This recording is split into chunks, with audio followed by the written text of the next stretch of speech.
Hey guys, how you doing? I just want to talk to you about marketing one-on-one. Let me tell you something. You can do a lot of social media posts. You can do a lot of social media and posts and reach people, but nothing beats a hand-to-hand marketing.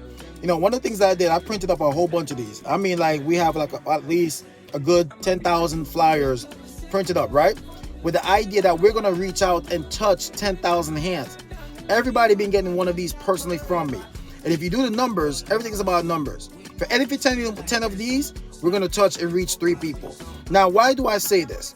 Marketing. People got to know who you are and what you do. If you're not marketing yourself, you're not telling people what you do. I got this thing in English in the front and Spanish in the back. Why? Because it's all about marketing. Marketing, marketing, marketing.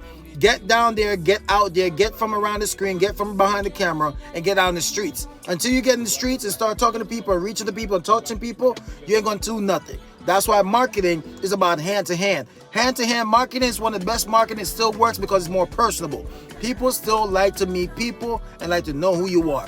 Get from behind the screen, get from behind the computer, and go talk to people. Give them a flyer, talk to them. Tell them who you are and what you do. All right? See you at the top. Keep winning because we are